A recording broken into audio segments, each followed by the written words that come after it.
But overall, this movie is intriguing as fuck. Like, it really keeps you hanging on a hook. You know, oh, fuck yeah. It's like, what's going to happen? That's right, Wolf of Wall Street. We watched a movie. Yeah. We watched a movie. We watched it. We watched a movie. Yeah. You know what? We did a review. We watched a movie. Hey guys, Mike and Jay here with We Watched a Movie with another Netflix nugget. Dog pound. They can't drink beer in jail. Oh, I didn't know. I thought it was about dogs. This is a great one, guys, because it's one that you probably wouldn't click on normally. It's just called Dog Pound. It has a whatever cover on it. Yeah, the cover sucks. It's like a kid going, oh, Yeah. victory is mine. But what it's about is these three kids and their stories. They each of them get put in jail for different reasons, and they each have distinctly different personalities. They get put in this prison. It's like a juvenile prison, detention but center. it's actually a prison, and some hardcore shit goes on here. One of them got put in there because he ripped the eyeball out of his correctional officer's Dirty. head because he was abusing him.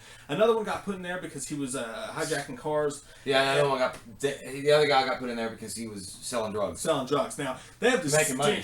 personalities. The one that got put in there for selling drugs is a womanizer. He's this kid. He gets ladies all the time or whatever, and he deals drugs. And another one of them has just these huge anger issues, and he's like fucking insane. Like you could see in his face. These guys, I don't know who any of these actors are, and they all did a great job. They did. Yeah, this one kid, like he's just like this bad shit keeps happening to him. People keep picking at him when he goes to this new jail. Like there's this group of people that have been there for a certain amount of time, and they're like the advisors, I guess. They're still prisoners, but they kind of run stuff because they've been there for It's so almost long. well, the whole thing is it's a juvenile detention center, but it's almost like a reformed boys' home. Like they've got these bad kids that they're trying to make better, and the guards are there, like actual prison guards, but they don't like treat them like hardened criminals most of the time. They just try to counsel them and stuff like that. Not all the time, but it just seems like that. When I clicked on it like I was like, I want to watch a prison movie.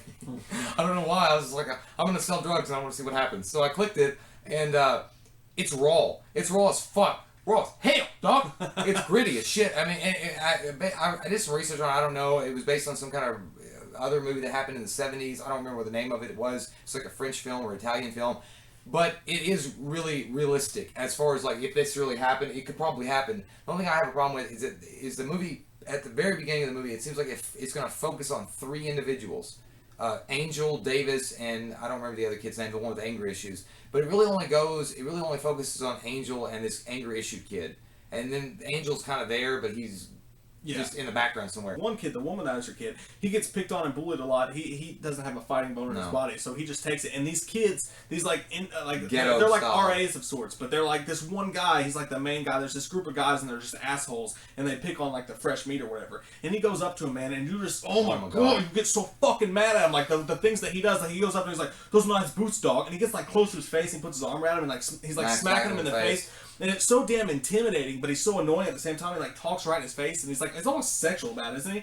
And you just want to rip that guy's face off. You get so mad at him. That's my point. Yeah, that was what I'm saying. Is like the actors in the movie are really good because like even the bad guys, the ones that are the villains, you want to beat the shit out of them so bad. They do such a good job portraying that villainous thing. And these are like ghetto style assholes that are coming up and like you say, "What's up, dog? What you got them nice shoes, dog? They feel good on my feet, dog. Let me see." Oh shit, they size 10. That's like not perfect. I mean, you're sitting there like fuming, like you're so mad about it, and like that's the thing. Like, but you also get pissed at Davis, which is the guy that they're picking on. You're like, kick him in the balls or something. Exactly. Do something about it. And then like they spit on his face and shit like that. Like you just feel so fucking bad for him.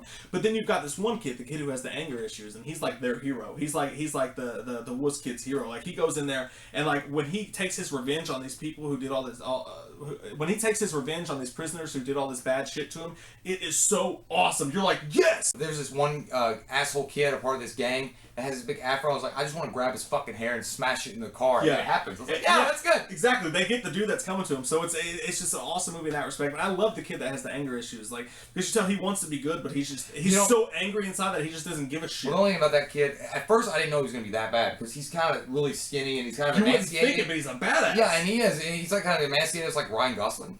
Is that you? With black hair, but he is. He's so badass. Reminds me of Jake Gyllenhaal and Donnie Darko. Yeah. Only like he could beat your ass. There are some little plot holes in it, and there's some things that you'd be like, well, that's stupid. But overall, this movie is like raw. It's gritty. It's realistic as fuck, and it's just one of those movies that you're gonna watch. I'm not gonna say it's like American History X, but it's like one of those movies you're gonna watch and be like, That's fucked up. It engulfs you completely. Every moment of this film is so tense because you don't know what's going to happen next. At any moment, someone's going to shiv someone or stab them in the face. Oh, God, yeah, speaking of that. There's some gross stuff like that happens in it. But every single second of this film is intense. You don't know what's going to happen. We can mention that because that's not. I mean, there's a graphic scene where this kid puts his fucking blade or something in this kid's face and opens the fuck up, and you're like, "Holy shit! I don't want meatballs for a year. I'm never gonna do drugs. And I'm never gonna go to jail because that shit's fucked up. It's for youngins. You should watch it like your youngins watch it." Definitely a great cautionary tale. This movie, it's intense at every turn. You care about the characters, even though they're not the greatest guys ever. But they're kids. I mean, you care about them. You care about what happens. You get engulfed in the movie. It is a hard movie to watch, but it is an entertaining movie. It's very entertaining. It's one of those movies you watch and you feel kind of funky after it. Yeah. You're like, holy shit. And you're like, that's disgusting. And then you're like, God damn, I don't.